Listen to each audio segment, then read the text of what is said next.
Welcome to Hospice of Southern Maine's Ask the Expert Hospice Education Series. We are so pleased that you could join us today. My name is Kimberly Mann, and I am one of the community liaisons here at Hospice of Southern Maine. And my name is Kim Crable, and I'm the other community liaison. And you'll meet Reverend Greer in just a minute, our expert in the middle. So our goal with this series is to engage our community and our referral partners with pertinent hospice topics, to offer a forum where participants can have their questions answered by a hospice expert. Hospice of Southern Maine is a nonprofit hospice provider in York and Cumberland counties.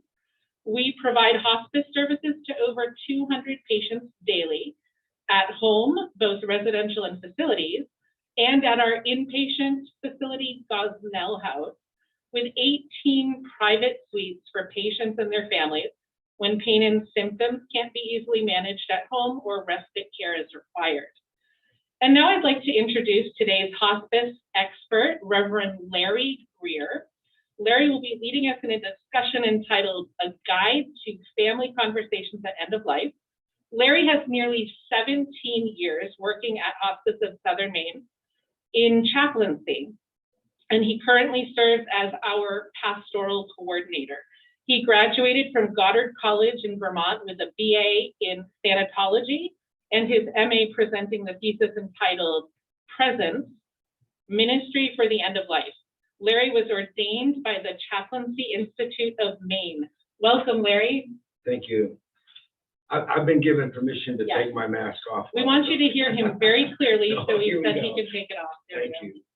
I just want to give a great shout out to Kim and Kimberly in putting together this wonderful series. And I know this is the last for this year, but I also know that they're percolating some new ideas for next year. And I know they would appreciate if there were any topics that you feel might be important or valuable for others. I'm sure they would love to hear from you. Yes, of course. Okay, thank you. So I think having these conversations is always hard.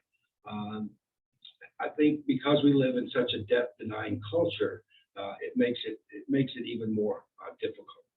But the thing to remember, I think, is that dying is a universal process, an adventure, an experience. And it's not something that we can nor should we soften, because it is a part of life. And preparing for it can make all the difference to the emotional and spiritual well-being of those who have been left behind. Dying is also hard work. It's hard work physically because of the changes that are happening within our body. It's hard work emotionally because as we say goodbye to our loved one is saying goodbye to all of us, as well as all of the hopes and dreams for the future. Dying is hard work spiritually because it causes us to pause and look back and reflect upon our life. One of the things that I feel I've discovered with this entire journey of walking with others, that I'm looking at dying as being one of the greatest spiritual adventures of a lifetime. We hope we're true about that. I came across a cartoon some time ago that depicted an auditorium. There was a stage and a podium and a banner. And right in the center of this empty auditorium was one lone participant. And the banner read, Annual Convention for Functional Families. Now, I think we all hope and feel that we are that lone family sitting in the middle. But the truth is that we're human, and we all have different feelings. We all have different wishes. We all have different thoughts about what should or should not happen. But I must say that the majority of the families that I've worked with through this journey do come together, particularly if those conversations have been had and if they've been expressed to everyone. Because at that point, it becomes only a matter of honoring and respecting and loving our loved ones' wishes. As I said before, it is a difficult conversation to have because of the death-denying culture that we live in, but it is an invaluable gift to both yourself, to your family, and to all of those who you love. Studies have shown that when there has been a meaningful conversation about end-of-life choices, survivors report feeling less guilt, less depression, and even an easier process in their journey of grief. I think thinking about these issues before a medical crisis happens, perhaps around the kitchen table or in the intimate setting of one's living room, rather than an intensive care unit, will help you and your loved one make decisions based on what you value, without that influence of stress and fear. I think these discussions can be some of the richest and most intimate conversations that we share with our loved ones. Dr. Ira Byock, who is a hospice and palliative care physician, a researcher, as well as an author, shares with us in his book, The 4 Things That Matter Most, 4 simple statements that can help create an intimate conversation. Please forgive me. I forgive you. I love you, and thank you. What a wonderful way to begin a conversation. A 2021 study published in the Journal of Psychosocial Nursing and Mental Health Services showed that 92% of those participants felt that having an end-of-life conversation was important. How many do you think had actually done this? 27% of that 92% have actually had those conversations. And 1 in 5 respondents to the 2018 survey by the Conversation Project said that they avoided the topic out of fear or the uncomfortable place of upsetting their loved ones. I find that it's typically one person waiting for the other person who's waiting for the other person to begin the conversation. Now, I've shared this story before. I arrive for a scheduled visit. The family may meet me in the driveway, or we gather in the living room and we talk. And someone says, Dad's in his room. He's dying. He doesn't want to, we don't want him to know. He doesn't know. Then we go to Dad's room, we visit, and eventually it's just me and Dad. And he looks at me and he says, I'm dying, and they don't know, and I don't want them to know. It is kind of an amusing story, but it also is a story that emphasizes our fear and our reluctance to have that conversation. And I feel we really lose so much when we don't open that door to the intimate and honest conversations. I feel it's important to spend maybe a little bit of time about the conversation before one jumps in, thinking about what do I need to think about or do before I'm really ready to have this conversation. What concerns do I have? What do I want to make sure that I bring up? It might be just getting one's finances in order. It might be making sure that a particular loved one is cared for. Or it could be just a matter of where are the passwords to those important accounts that we might need.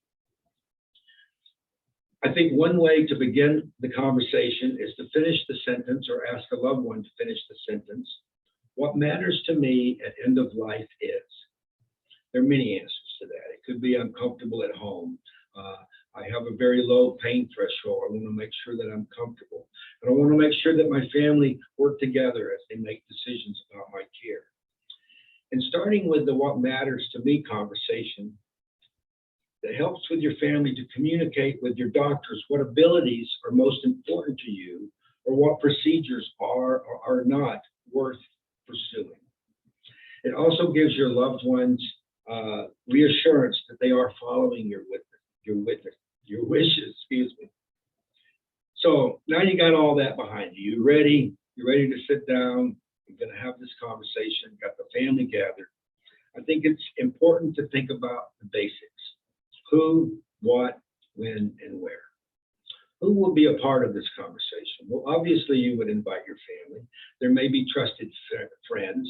There may be your religious leader, pastor, rabbi, priest, spiritual guide that might be a part of that. And there may be even a possibility of your physicians to be a part of that conversation. So the when and the where are kind of one and the same. You want to make sure that it is an intimate place, that people feel safe and able to have that conversation. So as we think about that, I think that Super Bowl Sunday is probably not the right spot to have that in.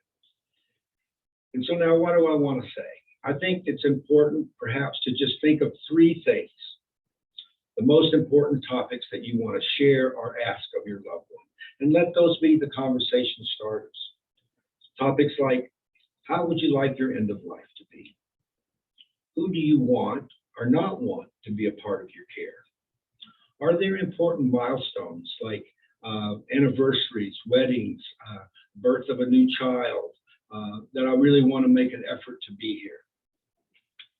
Are there treatments that you would or would not want, such as a feeding tube or resuscitation if your heart were to stop?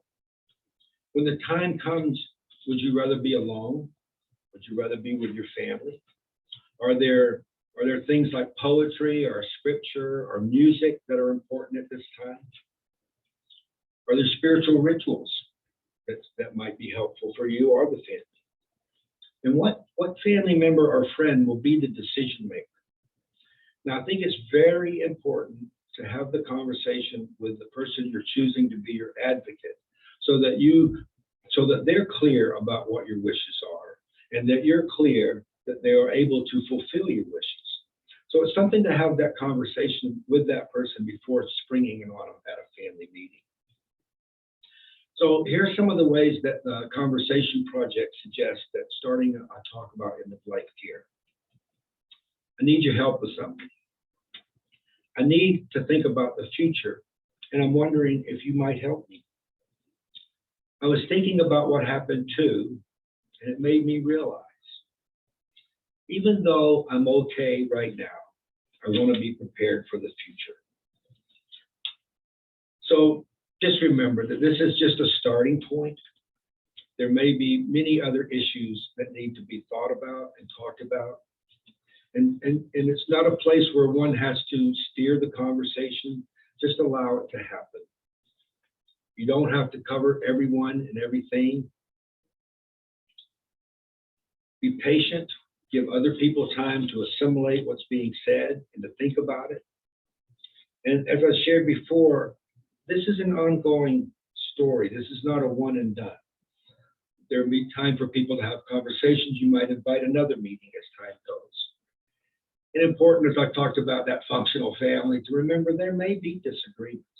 And so let's try not to be judgmental about what someone else is thinking about, because a good death means something different to everyone. And so we try to respect that. So just one more important thing I want to follow up with is to put everything in writing, in legal documents that will ensure that your wishes are respected. Create an advance directive and power of attorney of healthcare that lays out your wishes regarding your end-of-life care and appoints that advocate to speak for you when you're no longer able to speak for yourself. So hopefully this conversation will be the first of many. I hope that you'll be able to reach out to us for any assistance that we might give you. And I know that when folks signed up, they were invited to put in some questions, which Kim and Kimberly have for us today. But I also encourage you, if we don't answer your question in the time that we have left, to please type it into the chat and we'll try to get to that. If we're unable to get to your question, we will respond personally to you. Yes, yeah, feel free. You can submit questions on our website as well. Thank you, Larry. You're welcome. That was really nice presentation of wonderful points of practice, I think, for everyone to sort of take to heart. So we've taken some of the questions that were submitted and framed them for Larry to respond, and we'll have a little conversation around them. The first question is, how do you navigate feuding families or families with conflicting wishes for their loved one at end of life? Are there strategies or best practices in these situations? Well, I think, again, just as I said before, recognizing that we will have different responses to that. But what I try to help families to remember is that it's time to let those biases and maybe grudges or things that have been brought up in the past, to allow those to step to the side for the moment. Because it's not about me and it's not about you. It's about our loved one and what wishes do they want, and can we all get on the same page and work together without our differences rising to the top. Right. Yeah, that's great. I know that some of these questions were similar and they're just a little nuanced. Right. If your family doesn't communicate, maybe they're not a real verbal family and they don't have good conversation together, can you suggest other ways families like this might start and continue this conversation? Yeah, I think that there are a lot of written resources that are available, so perhaps you might give that to a loved one to read ahead of time and just say that I'd like to drop this off with you. I've read this and I've had some questions and wondered if you might read it, and then we can discuss it later. Directing someone to all of the web series that you guys have put together would be a great resource on all of those topics, as well as how to have that conversation. And of course, in the world we live in, the World Wide Web, there are tons of resources right there that one might guide a loved one to. Mm-hmm, mm-hmm. Good resources out there for sure. As you mentioned, Larry, everyone's death is their own experience. And I think it's important that we remain focused on what our loved one wants. And it's probably easy to get confused with what we want for them during this time. I think it's important to remember that your loved one may communicate with others in your family differently by either sharing more information or sometimes even sharing different wishes at what they want at end of life. What, in a confusing situation like that, where people are getting different information, what do you think the best way is to honor this as a process moving forward? Well, again, I think keeping the focus on the loved one, their wishes, their respects. I think being flexible. I think what you just asked is an important reason to have a family member, because what I might be telling you might not be the same thing I'm telling Kimberly, and both of you are trying to respect the wishes that I've shared with you. So I think that's an important part, to have everybody come together so that everybody hears all of the facts at the same time, and then giving each person that time to think about that. And there's the only right way to proceed is to proceed, and I think that's the important piece there. And also recognize that I might hear things that I don't want to hear, and then I need time to assimilate and think about that. And we were talking recently too about the fact that wishes might change. Absolutely. So with your note on flexibility, the dying person may change their mind on things as they walk through that road. And so Absolutely. it's important to be able to adapt to change in the process, right? Absolutely. Yeah. Being flexible. Yeah. I know you talked a little bit about this in your presentation, but what sitting vigil practices have you seen in your time as chaplain that have been helpful to patients and families? Well, I think the most important thing is being willing to be present, to just show up. I think honoring the patient or the loved one's wishes and their tradition and their spiritual journey, not trying to impose my own beliefs or a family member imposing their beliefs, because at that time, it's really about the patient or father or mother or whomever that person might be. And so we try to be respectful of that. And I've kind of lost the question, Kimberly. Can you? Are there sitting vigil practices? Oh, there you go. Thank you. I was being present. You were. And that was your big point. I know. That's so important. Yeah. So I think vigil practice is a lot of times doesn't have to be words. It can be just a presence. It can be a time of whether a person is responsive or not. There may be times of silence, and to honor that silence, because it takes time for a person to probably have the courage or the will to say whatever they may need to say. And by sitting in that silence, you allow that opportunity to happen. And so there's the golden nugget at the end of that. I think there are many spiritual practices that you may know that my loved one needs and wants.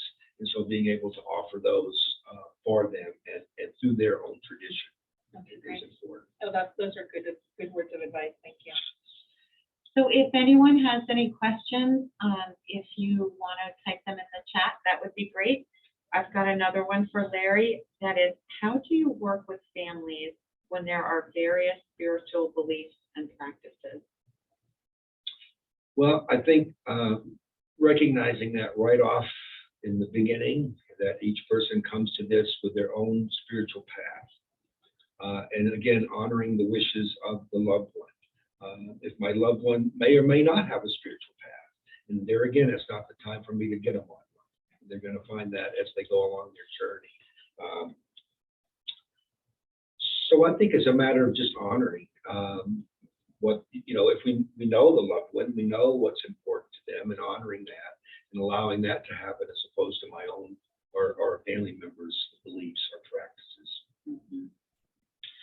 All right, and what experiences or stories might you share from your many years as a hospice chaplain that stand out to you as beautiful or cherished?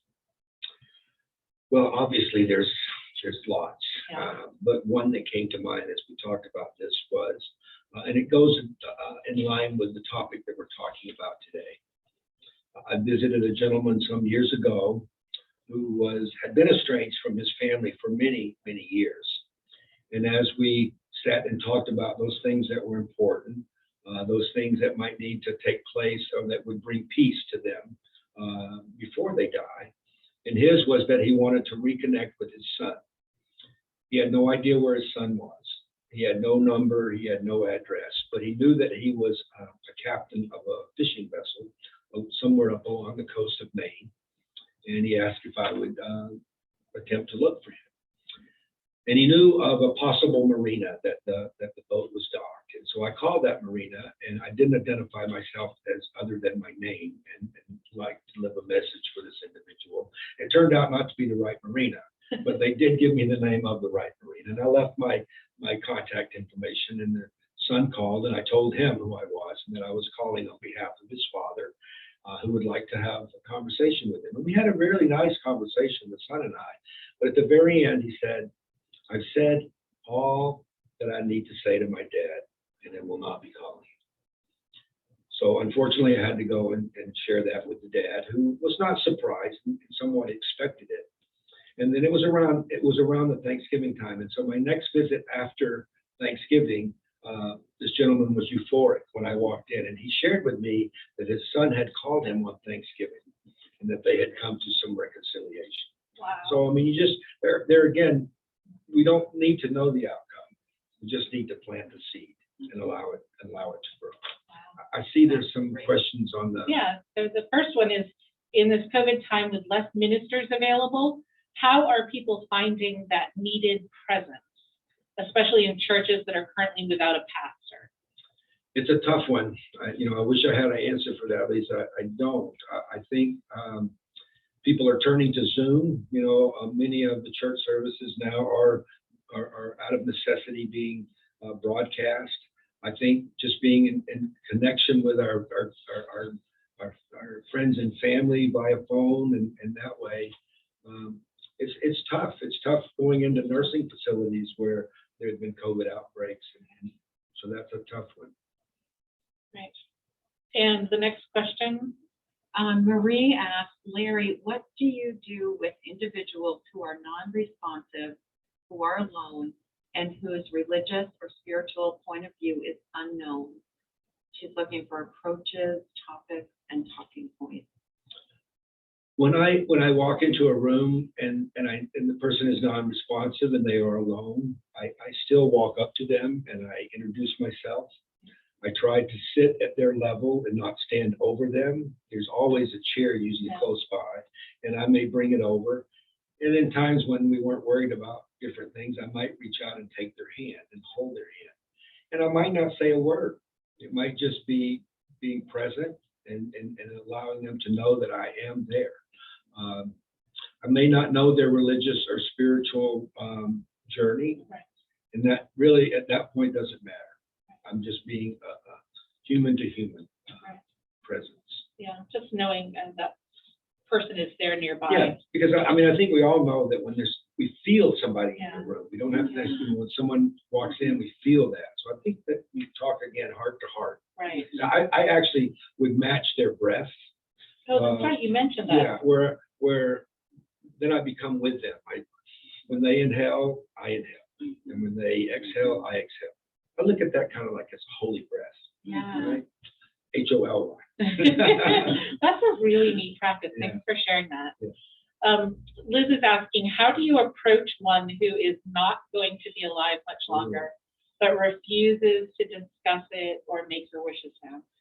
you know, the only thing, Liz, is to honor that, you know, and to just do the best we can, you know, and do what we feel is right. And I think as they're approaching that, it might be that you just say, Mom, I need to know what you want, you know, and maybe she still doesn't want to talk about it, and then you just have to do what you throughout life have felt that she might want. And that happens. There are people who go right to their end of life without ever having that conversation. And I think that what I try to do in that response, Liz, is to help them understand that this is about your family. This is about helping your family go through this process, making sure that they honor your wishes throughout that. And so, you know, just trying to help them understand that it is about the family at that point. And you mentioned earlier, Larry, also that just going back and asking again, because people might change their minds, or they may become more receptive. Right. So maybe just keep asking, keep offering, gently. Yeah, gently offer and ask. And that same goes back to the family meeting, you know, with family members who might not want to attend. Again, as I said, it's not intended to be a one-time conversation. And as you said, wishes change, and circumstances change. That might need to be reevaluated.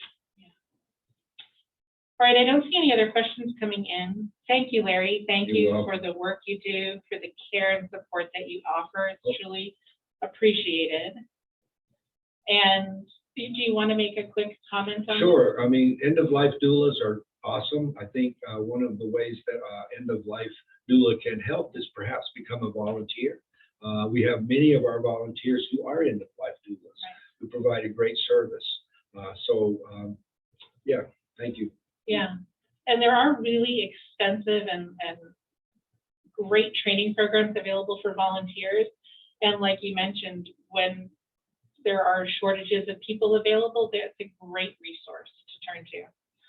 All right, great. Okay, so again, thank you for joining us today, everyone.